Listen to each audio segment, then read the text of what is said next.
on the trial so far? He's having his day. We trust the justice system.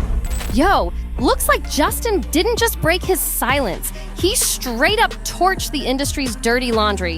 When he claimed he got manipulated into fame, he wasn't just talking shady managers or sketchy contracts. He was talking about selling his own soul. And he called out Diddy, dropping real names, not just some faceless execs hiding behind closed doors. These were folks he called family.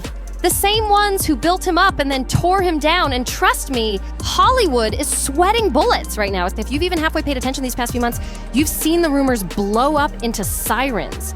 Folks been drawing lines between Bieber, Diddy, and some straight-up questionable stuff from way back. But nobody saw it coming when Justin practically screamed that this was all a setup from the jump. And what Justin dropped next flipped the whole script. The second he started spilling about how certain mentors lured him into the fame game with promises they never meant to keep, folks went digging deep. They dragged out receipts, old videos, unreleased tracks, deleted posts, even those wild late-night party invites. Suddenly, all that stuff from 2010 looks shady as ever. Now that Justin's peeled the curtain back, even just a crack, what's behind it is straight up creepy. Let's talk about the early setup. Justin Bieber was barely a teen when Scooter Braun scooped him up off YouTube, but behind that so-called Cinderella story was a whole pipeline. And it didn't end at Disney. Nah, it went straight to Diddy. Because Usher, the big mentor everybody thought had Justin's back with pure intentions. He linked him up with the very same dude who's now being accused of pressuring and abusing folks. Yeah, Diddy. See, Usher had his own messy history with Diddy, and instead of breaking that twisted cycle, he handed it right down the line. Let's talk about that 48-hour custody moment. Remember that video? Diddy on camera, grinning like a cat that caught a mouse, bragging he had custody of 15-year-old Justin for 48 hours. That clip hits way different now, and folks are side-eyeing it like never before. And what was really going down during those 48 hours? Diddy tried to play it off saying, "We can't disclose it, but it's every 15-year-old's dream." Like, seriously? Nobody's out here dreaming about shady limo rides and locked-up studio doors at 15? Justin tried to laugh it off back then, but looking back, that smile was fake. He was straight up bracing himself. Behind the scenes, once Bieber inked that deal, it wasn't just music execs lining up to shake his hand. Nah, it was a whole circle of powerful, big-name entertainment heavyweights. A lot of them are catching heat right now for being deep in Diddy's world. We're talking Will Smith, Clive Davis, even Scooter Braun, all with connections that go way deeper than people realized. They all knew, every last one of them. And if you read between the lines of Justin's own cryptic words, they were part of the trap. See, this industry doesn't always take you in to lift you up. Sometimes it takes you in just to own you. That pattern is getting clearer by the day. Now, here's where it gets straight up nasty. While everybody was busy watching Bieber grow up in the spotlight, there was a whole twisted setup behind the scenes. Producer Rodney Low Rod Jones came through with a lawsuit that rocked the entire industry. In those papers, he laid out the details of Diddy's underground freak-off parties, the drinks, the lockdown mansions, hidden cameras, and a list of repeat guests that'll make your skin crawl. He didn't name Justin straight up, but he described someone that sounds way too familiar, a young male pop star mentored by Usher, who Diddy also took under his wing behind closed doors. Comments on the trial so far? We gotta see the opening statements? He's having his day. He's having his day? He's having his day. We trust the justice system. We're not pointing fingers for sure, but let's not act clueless either. The Yummy connection is raising real questions. If you ever thought Yummy was just some random pop track about food, you better go watch that video again. That ain't no plate of pasta on the table. It's full-blown symbolism. Twisted dolls, ritual-looking dudes tearing into candy-colored chaos, and Justin right in the middle like he's the main dish. The lighting, the lyrics, even the weird, quiet moments behind his forced smile, it all hit different once folks started paying attention. Fans called it a straight-up warning. Others said it was a confession hiding in plain sight. This shame living in all this sort of stuff of my past, and I wasn't able to move on. One Reddit user even dropped, "This was never about music. This was about survival." And honestly, It sounds like a coded cry for help. Let's talk about what was behind that breakdown. We all remember those public meltdowns, the arrests, the tears in interviews, the canceled tours. But what if those weren't just the price of fame? In a clip that's blowing up right now, Justin himself says he was living in shame. He even talked about how these industry folks would swear up and down they loved him, then flip on him overnight. That's not business. That's straight up trauma. Telling me they love me and, just turn their back on you in a second. And if that pain came from what everybody suspects, then the whole story flips on its head. Even his wife, Haley, was out here begging him to get professional help.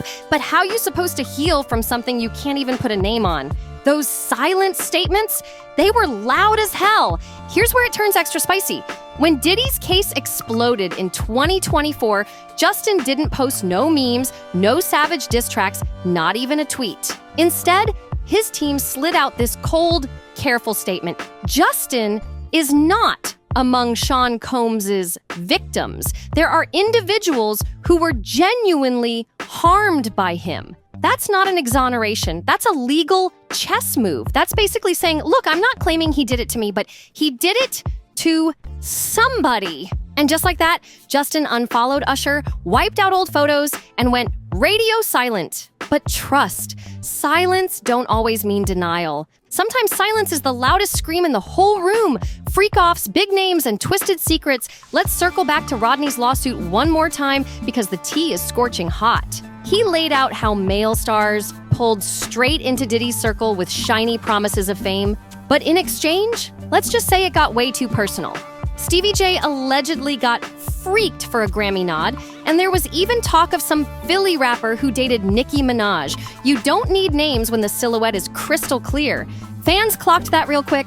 They started piecing it all together with old tour pics, shady poolside videos, and paparazzi shots where Justin looked straight up uncomfortable standing next to Diddy. Fans didn't miss a single clue, and the puzzle just keeps getting darker. And don't sleep on that 2014 Kardashian clip either. Khloe was spilling about a wild party where half the folks were straight up faded. When Kourtney asked who showed up, she dropped names that made everybody's jaw hit the floor.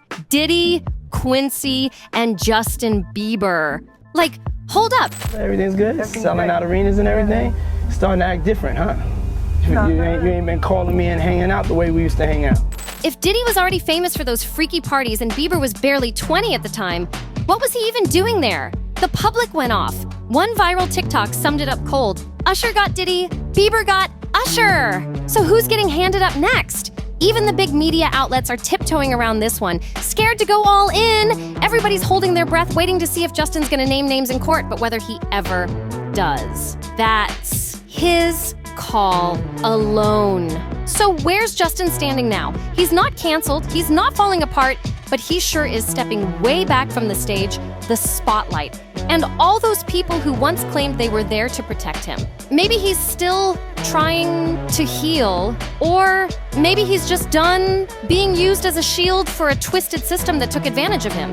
Either way, he's talking quietly, carefully, but talking, and that's enough to shake up Hollywood.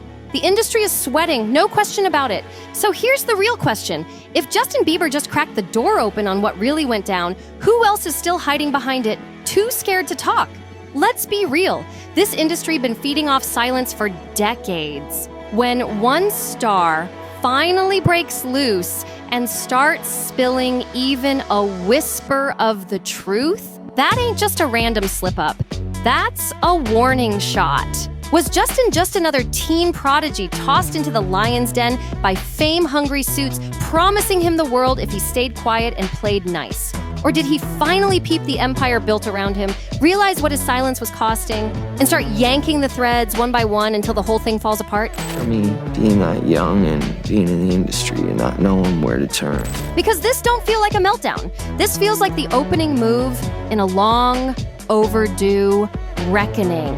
And if what we've seen so far is just the appetizer, baby, the main course might flip the whole table over. So, sound off in the comments. Do you think Justin's silence all these years was smart and strategic, or just plain scared? Was he used and trapped like so many others, or is he a witness finally saying enough, even if he can't spell it out yet? If this is only the tip of the iceberg, what's next might straight up ruin your favorite artist forever. And once those court docs drop, you might never hear their music the same way again. And hey, if you want to keep up with the freshest celebrity gossip, we got you covered every single day on NoFilter, all real stories straight from trusted sources. We're just 6 subscribers away from 1,000. So help us cross that line, hit subscribe, like, share, and drop your hottest take in the comments. See you in the next one.